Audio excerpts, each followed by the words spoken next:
안녕하세요. 달란트 투자입니다. 오늘은 시장 얘기를 할까 합니다. 최근에 이 주식시장이 상승을 하고 있습니다. 그게 바로 외국인이 돌아왔기 때문이죠. 외국인이 최근 일주일간 무려 코스피 시장에서 1조 3천억원어치를 순매수를 했습니다. 한마디로 그냥 쓸어 담았다 이렇게 표현할 수도 있겠는데요. 특히나 이 외국인의 순매수세가 두드러진 이유는 무엇이냐면은 얼마 전까지만 하더라도 이 외국인이 계속해서 우리나라 증시에서 팔아치웠거든요. 자, 그래서 미국의 나스닥 그리고 S&P 500 지수가 사상 최고가를 경신을 했음에도 불구하고 한국 증시는 계속해서 2000과 2100의 박스권 장세에 갇혀 있었다. 자, 그런데 외국인이 돌아왔다. 자, 그런 의미에서 자, 과연 외국인이 돌아온 이유가 무엇인지 그리고 어떤 종목을 사들였는지 오늘은 그 부분에 대해서 살펴보겠습니다. 자, 보시면은 지난달 즉 11월 초부터 이달 초까지 외국인이 무려 한 달 만에 코스피 시장에서 5조 원이나 순매도세를 쏟아냈습니다. 이거는 거의 역대급이다 라고 할 수가 있겠는데요. 자, 그랬던 외국인이 최근 일주일 간 이 매수세를 살펴보면은 무려 1조 3천억 원어치를 쓸어 담았습니다.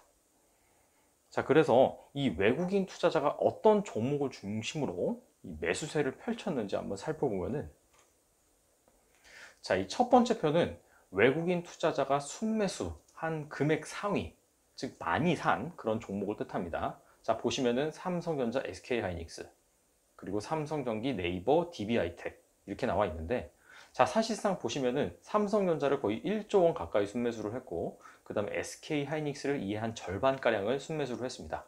그리고 나머지는 뭐 800억, 400억, 300억 거의 이 두 기업에 몰빵을 쳤다라고 보시면 될 것 같아요. 그리고 업종별로 살펴보면은 외국인 순매수 상위 5종목 중에서 3종목이 무려 반도체 기업이다라고 할 수가 있겠습니다. 자, 순매수 금액 순위로 보면은 당연히 대형주밖에 나올 수가 없겠죠. 자, 그래서 순매수 지분율, 주식을 그 기업의 발행 주식수 대비 얼만큼 많이 사느냐, 즉 외국인 지분율이 가장 많이 확대된 그런 종목을 한번 살펴보면은 SNS텍, DB하이텍, DB하이텍은 또 나왔네요. 자, 그래서 SNS텍을 최근 일주일간 무려 거의 6% 가까이 지분을 늘렸고 DB하이텍이 3.5% 가까이 지분을 늘렸습니다. 자, 이 SNS텍과 DB하이텍 마찬가지로 반도체 관련 종목입니다. 자, 이 반도체 관련 기업들이 많이 나왔는데, 자, 이참에 이 반도체 관련 비즈니스 모델이 무엇인지 좀 살펴보도록 하겠습니다. 자, 보시면은 자, 이게 바로 이 반도체 제조 공정입니다. 설계, 제조, 조립, 포장. 자, 하나의 반도체를 만들기 위해서는 먼저 반도체 도면을 설계를 해야 되고요. 두 번째로는 이 도면대로 만들어야겠죠. 자, 그게 제조 공정이고, 자, 여기서 끝난 것이 아닙니다. 자, 이것을 가지고 반도체, 그 반도체를 다른 그런 기기 부품, 뭐 PC, 스마트폰 이런 데 장착을 하기 위해서 조립을 해야 돼요. 그 다음에 이것을 외부의 그런 물리적인 그런 외부 환경에 취약하지 않도록 포장을 해야 됩니다. 자, 이래야지 비로소 반도체 완제품이 출시가 되는데, 즉 설계 제조 단계를 반도체 전공정이라고 하고요. 그 다음에 조립 포장 단계를 반도체 후공정이라고 합니다. 여기에는 반도체 테스트도 좀 포함이 되어 있습니다. 자, 그래서 반도체 설계만 전문적으로 하는 업체를 팹리스 업체라고 합니다. 자, 팹리스는 팹리스, 즉 팹이 없다, 공장이 없다 그런 뜻이에요. 이 기업은 그냥 설계 도면만 제작하는 그런 기업입니다. 자, 그렇다면 이 팹리스 기업이 반도체를 설계를 한 이후에 반도체 생산하는 업체에 외주를 맡깁니다. 즉, 이 생산하는 업체를 파운드리라고 합니다.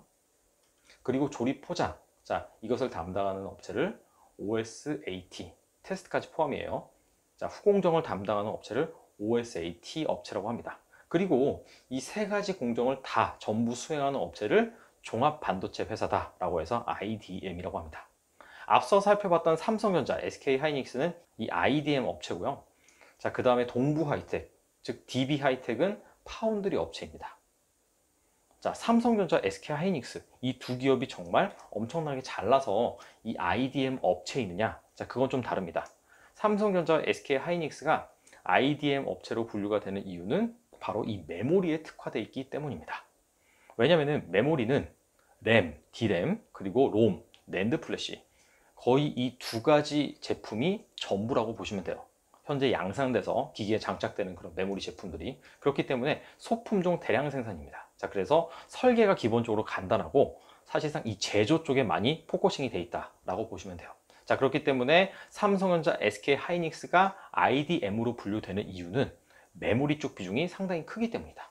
반면에 비메모리, 즉 시스템 반도체 업체 같은 경우에는 IDM 업체가 거의 없다. 사실상 있을 수가 없어요. 왜냐하면 시스템 반도체는 그 기기, IT 기기의 두뇌와 같은 역할을 하거든요.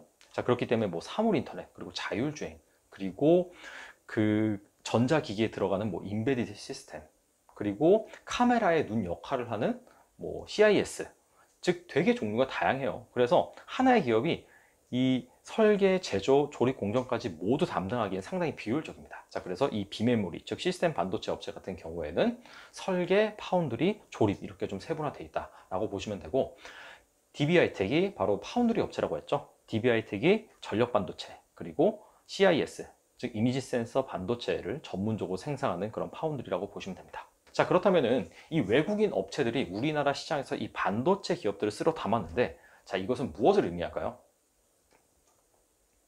자, 첫 번째로는 당연히 반도체 기업을 많이 산다, 뭐 그렇게 정리를 해볼 수가 있겠죠. 반도체 업황이 좋다, 자, 이렇게 볼 수가 있겠는데, 자, 반도체는 사실상 최종 제품이 아니라 그 최종 제품에 들어가는 필수 소재다, 자, 이렇게 볼 수가 있는데, 과연 그렇다면 어떤 분야에서 이렇게 수요가 일어나느냐? 자, 바로 5G와 스마트폰, 이 두 가지로 압축을 할 수가 있습니다. 이 반도체, 특히나 D램 쪽에서 전방적인 수요처로 많이 쓰이는 부분이 어디냐면 서버입니다. 서버. 4G에서 5G로 넘어가는 그런 국면에 있잖아요. 어마어마한 고화질의 용량의 동영상을 스트리밍 서비스로 끊김없이 보기 위해서는 당연히 필연적으로 5G가 도입이 되어야 되고요. 두 번째는 이것뿐만이 아니라 자율주행 같은 거. 이거 같은 경우에는 뭐 도로 상황, 그리고 인공위성에서 쏴주는 그런 정보들, 이런 정보들이 실시간으로 처리가 되면서 즉각적인 판단을 요구하는, 자, 그렇다 보니까 당연히 또 5G가 필요하겠죠. 자, 그런 측면에서 이 5G라는 모멘텀 때문에 일단은 이 반도체 업황이 점점 좋아질 것이다, 이렇게 보고 있고요. 자, 두 번째는 스마트폰인데요. 아까 삼성전자, SK하이닉스 다음에 삼성전기가 또 외국인이 많이 사들인 업체에 포함이 되어 있었죠. 자, 삼성전기의 모멘텀은 무엇이냐면 바로 스마트폰입니다. 스마트폰. 내년에 이 삼성전자의 갤럭시 이 시리즈가 또 계속해서 잘 팔릴 것으로 예상이 되고 있어요. 갤럭시 폴더블 폰 이쪽도 잘 팔렸었고, 내년에 갤럭시 S11 이쪽도 잘 팔릴 것으로 예상이 되고 있습니다. 그리고 이제 동부하이텍, 즉 DB하이텍 같은 경우에는 카메라 이미지 센서, 그리고 전력 반도체를 만든다라고 했는데, 이 두 개가 탑재되는 것이 어디냐면 바로 이 스마트폰 쪽입니다. 이 스마트폰이 점점 발전하면서 계속해서 이 스펙이 고사양화되는 부분이 어디냐면 카메라예요. 카메라. 저도 지금 이 스마트폰으로 영상을 찍고 있는데, 거의 뭐 카메라에 준하는 그런 성능이 이 스마트폰에서 계속 나오고 있죠. 그리고 이제 전면 동영상으로도 4K 화질이 가능한 그런 스마트폰이 계속해서 출시가 되고 있습니다. 자, 그렇기 때문에 이 카메라에 들어가는 이미지 센서, 이 부분도 계속해서 수요가 는다라고 볼 수가 있겠죠. 자, 아무튼 간에 외국인 투자자들이 반도체 기업을 많이 사고 있고, 그래서 그 이유는 무엇이냐면 5G 시대가 도래를 하면서 이 5G로부터 파생되는 어마어마한 데이터를 처리를 하기 위해서 이 업체들이 데이터 센터를 계속해서 짓는다는 거죠. 그리고 두 번째, 이 스마트폰, 삼성전자의 스마트폰이 또 잘 팔리기 시작하면서 폴더블 폰도 나오고, 이 카메라가 계속해서 고사양화 되면서 이와 관련된 또 이미지 센서라든지 그런 반도체 수요도 늘고 있다. 자, 이렇게 정리를 해볼 수가 있겠네요. 자, 외국인 투자자가 어떤 기업들을 샀는지, 자, 이 부분을 살펴봤는데, 또 왜 샀는지, 또 전방 수요는 어느 쪽에서 발생을 할 것인지, 자, 이런 것들을 여러분들이 잘 알고 계신다면은 투자할 때 도움이 될 거라고 생각을 합니다. 자, 오늘은 여기까지입니다. 감사합니다.